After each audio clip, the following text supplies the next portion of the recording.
लागू त्याचा डागच लागेल आपल्याला. शेतकरी जाबून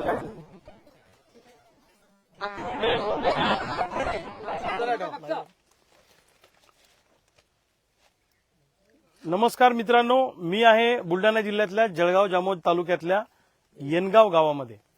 मोठ्या प्रमाणामध्ये 5-6 दिवसापूर्वी जी ढगफुटी सदृश पाऊस झाला याच्यामध्ये मोठ्या प्रमाणामध्ये नुकसान झालेलं आहे. आता या गावामध्ये जवळपास शेकडो हेक्टर जमीन ही वाहून गेलेली आहे. हे केळीचं सुद्धा एकही झाड राहिलेलं नाही. मोठ्या प्रमाणात केळी, सोयाबीन, कापूस याचं नुकसान झालेलं आहे. आणि हे कशामुळे झालं तर 2023ला सुद्धा अशाच पद्धतीचा महापूर ढगफुटी सदृश पाऊस पहाडामध्ये पडला आणि प्रचंड मोठा महापूर या तालुक्यामध्ये आला. तेव्हा सगळ्या गावांमध्ये घरांमध्ये पाणी घुसलं, शेती वाहून गेली. आताही तीच परिस्थिती आहे. वारंवार दर 2 वर्षाला या भागातल्या नागरिकांना या महापुराचा सामना करावा लागतो. आम्ही आता सकाळपासून भरपूर गावांमध्ये जाऊन आलो, प्रत्यक्ष पाहणी केली. तर तुम्हाला सांगतो, मातीचा कण सुद्धा जमिनीवर शिल्लक राहिलेला नाहीये. पूर्ण दगड, पूर्ण रेती तयार झालेली आहे. म्हणजे अक्षरशः खडकाळ जमिनीसारखी जमीन तयार झालेली आहे. पूर्ण शेतमाल वाहून गेलेला आहे. घरांमध्ये पाणी घुसलेलं आहे. आता ही जमीन पुन्हा वहिती करायची असली, याच्यावर गाळ टाकायचा असला तर 10 वर्ष सुद्धा ही जमीन पुन्हा कामात येऊ शकत नाही अशी परिस्थिती आहे. 2023 साली नुकसान भरपाई जेव्हा द्यायची होती तेव्हा ज्यांचं नुकसान झालं त्यांना पूर्ण नुकसान भरपाई मिळाली नाही. काही सत्ताधारी पक्षाच्या कार्यकर्त्यांना, एजंट लोकांना हाताशी धरून तहसीलमधल्या लोकांनी महाघोटाळा केला. नुकसान सरकारकडून जे नुकसान आलं ते नुकसान लाटलं. ती चूक आता प्रशासनानं पुन्हा करू नये अशी प्रशासनाला आमची विनंती आहे. आणि या भागातला हा प्रॉब्लेम सोडवायचा असेल तर नद्यांचं खोलीकरण करणं हा सगळ्यात महत्वाचा विषय या भागामध्ये आहे. म्हणजे जिथून उगम होतो आणि जिथं नदीचा शेवट होतो त्या पूर्ण भागातलं खोलीकरण करणं आवश्यक आहे. हा विषय आम्ही सरकार दरबारी लावून धरणार आहोत. पुन्हा 2 वर्षानं पुन्हा पुढच्या वर्षी जर अशी ढगफुटी झाली तर या भागातल्या जनतेला जगणं मुश्किल होईल. लक्षात ठेवा, पहिले शेतीमालाला भाव नाही, सोयाबीनला भाव नाही, कापसाला भाव नाही. 7,500 लावायचे प्रति क्विंटल, सोयाबीनला आणायचे 4,000 अशी परिस्थिती आहे. कापसाला लावायचे 12,000, आणायचे 7,000 अशी परिस्थिती आहे. जगायचं कसं शेतकऱ्यांनी? आणि त्यात हे संकट आहे. आणि शासन प्रशासन मात्र कायदेशीर कचाट्यामध्ये शेतकऱ्यांचे नुकसान भरपाई टाळण्याचा प्रयत्न करत आहे. आता काही गावात आम्ही गेलो, जनावरं वाहून गेले, ते सापडलेच नाही. आता शासन म्हणतं तुम्ही त्याचे अवशेष आणा. आता कुठं जनावर सापडलं नाही तर मग त्या नुकसान भरपाई कशी? आता हा पोट खराबचा विषय आहे. तहसीलदार म्हणतात की पोट खराब टाकू द्या, पुढच्या वर्षी आम्ही ते वहिती करून देऊ. शेतकऱ्यांना असं वाटतं पोट खराब टाकलं तर जमिनीचं मूल्यांकन कमी होणार आणि जमिनीचं मूल्यांकन कमी झालं तर पुन्हा ती वहिती करण्यासाठी शासन दरबारी टोले घ्यावे लागणार. म्हणजे सगळ्या बाजूनं कचाट्यात शेतकऱ्यांना सापडण्याचं खेचण्याचं काम या ठिकाणी शासन प्रशासन करत आहे.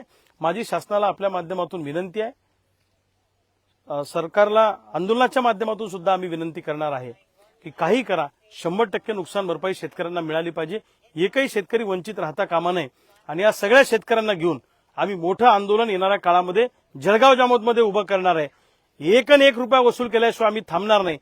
अशा पद्धतीचा शासनाला आमचा निर्वाणीचा इशारा आहे. प्रचंड मोठ्या प्रमाणात नुकसान झालंय. आता माझ्याबरोबर या ठिकाणी एक ताई आहे. ताई, तुमचं नाव काय? माझं नाव मंदाकिनी भीमराव मारोडे. मंदाकिनी भीमराव. माझं हे माहेर आहे, भीमराव मारोडे. तुमचं शेत आहे का हो, माझं इथं? शेत किती आहे. एकर शेत आहे? माझं 7.5 एकर शेत आहे इथं, पण पूर्ण 100% वाहून गेलं. काहीच नाही राहिलं. दरवर्षी 3ऱ्या वर्षी जाते.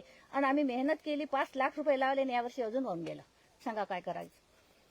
यांचं 7.5-8 एकर शेत आहे. इथं हे बाजूचं शेत आहे. हो आता. हा, अजून कोण शेतकरी आहेत तिथलं? हा, या ना, या. हे नाव सांगा मोठ्याने. देवमन दाभाळे. मा वावर बंधाऱ्याने आहे. 2 एकर वावर गेलं, काहीच राहिलं नाही.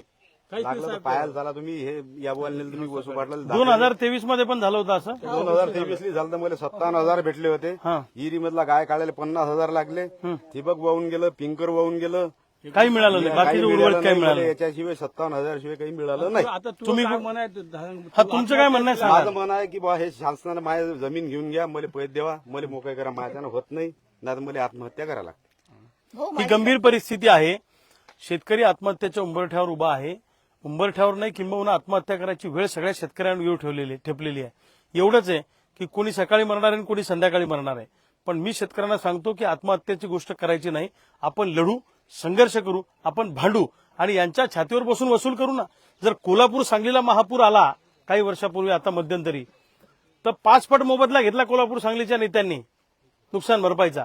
मग आपल्या भागात महापूर आल्यावर आपण 5 पटीचा मोबदला का घेऊ शकत नाही? आपल्या भागातले नेते याचा अर्थ कमी पडतायत हे सगळं करायला, याचा अर्थ असा आहे का सगळे नेते मुख्यमंत्र्याकडे जाऊन बसत नाही? अरे जोपर्यंत होत नाही तोपर्यंत उठू नका ना. सगळे अनुचित राजकारण काय करतात? पश्चिम महाराष्ट्रातल्या नेत्यांचा आदर्श घ्या.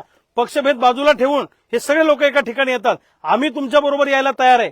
निवडून आलेले जेवढे काही लोकप्रतिनिधी आहेत त्यांनी मुख्यमंत्र्याच्या दारात जाऊन बसलं पाहिजे आणि जेवढं नुकसान झालं तेवढं नुकसान दिलं पाहिजे. यांनी सांगितलं 2023 मध्ये 57,000 भेटले, 50,000 विहिरीचा काळ काढायला लागले, आणि बाकीच्या नुकसानीचं काय? भाऊ मला अटॅक गेलाय ते तुला हा, अटॅक गेलाय मला. आता मी अटॅक मी कधी आत्महत्या त्या आत्महत्या करायची नाही. आपण 2-4 जणांना ठोकू मारायचं नाही. तुमचं काय नाव? संजय भिकाजी वायझोडे. हा, तिकडे सांगा ना. संजय भिकाजी वायझोडे.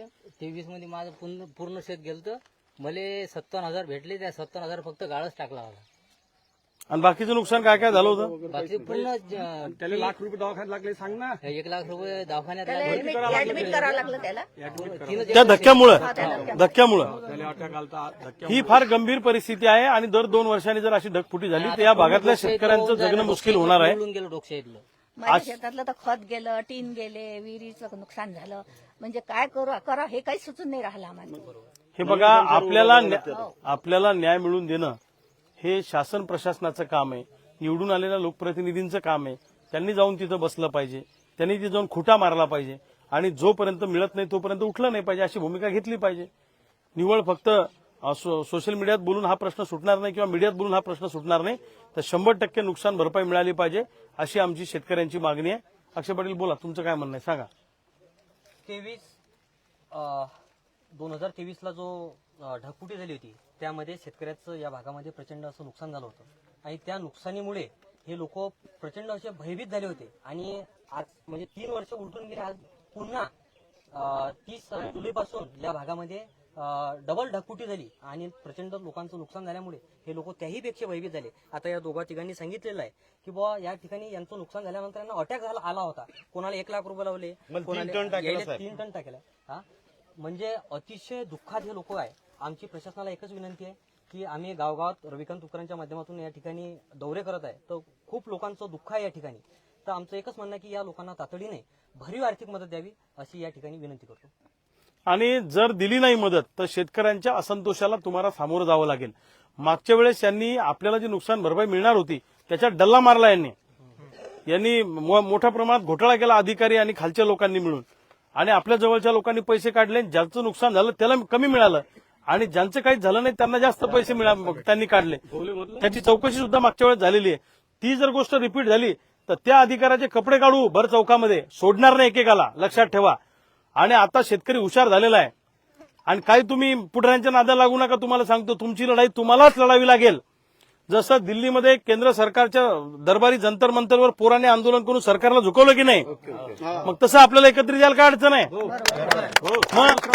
पहिले मागच्या वेळेस पैसे 8 एकरात कितीले 77,000 आणि ज्यांच्या यायचं 8 एकर व्हा आणि ज्यांच्यावर 4 एकर आहे त्यांना 1,30,000. माझं इतकं नुकसान झालं भाऊ आता की 77 पंचनामा नव्हता. पंचनामा काढण्यात आला. नंतर आम्ही भूमी गेलो स्वतः तर टाकले 77,000 रुपये टाकले. तेही 1 वर्ष भेटले नाही. 1 वर्ष पैसा भेटला नाही. वाऱ्यात करू आम्ही थंडगार झालो. शेतात इथला गाळ टाकला. आता तोही बघतो. नाही, आपण न्याय मिळेपर्यंत लढाई थांबवायची नाही. आपल्याला लढाई उभी करायची आहे. आणि आपण लढल्याशिवाय हे पुढारी बी कामाला लागत नाही. तुम्हाला मी सांगतो ना, आम्ही पीक विम्याचा प्रश्न घेतला की सगळे पुढारी म्हणतात पीक विमा भेटला पाहिजे, त्याशिवाय म्हणत नाही. आता जोपर्यंत आम्ही म्हणत नाही 100% नुकसान भरपाई मिळाली पाहिजे तोपर्यंत हे बी पुढारी याच्यावर बोलणार नाही. मी तुम्हाला सांगतो, यांना पळवायचं असेल तर आपल्याला रस्त्यावर उतरावं लागतंय तर हे लोक पळणार. कारण यांना वाटतं की हा मुद्दा घेऊन आता लोक यांच्या मागे जातील म्हणून ते पण घुसणार. बरोबर आहे की नाही? म्हणून त्यांनी पण कामाला लागलं पाहिजे. याच्यासाठी आपल्याला रस्त्यावरची लढाई लढावी लागेल. जोपर्यंत पूर्ण नुकसान भरपाई मिळत नाही तोपर्यंत लढाई थांबणार नाही. अशा पद्धतीचं आवाहन सरकारला करतो. प्रशासनाने सिरियस घ्यावा विषय. नाही तर मागच्या वेळेस जसा तुम्हाला झटका दिला आंदोलनातून तसा झटका आम्ही देऊ. आणि मागच्या वेळेच्या कर्जमुक्तीच्या आंदोलनाची सुरुवात सुद्धा आम्ही जळगाव जामोदमधूनच केली होती, लक्षात ठेवा. आणि मग ते आंदोलन महाराष्ट्रामध्ये पेटलं. तर आताही तशाच पद्धतीनं या नुकसान भरपाईसाठी जळगाव जामोदमधून आंदोलनाचा एल्गार पुकारू. आणि आम्ही बोललो ते करतो हे ध्यानात ठेवा. मी तहसीलदारांना आज सांगितलं, जिल्हाधिकाऱ्यांनाही सांगतो, हलगर्जी झाली आणि थातूर मातूर अशा पद्धतीने करायचा प्रयत्न केला तर एकेकाला सोडणार नाही.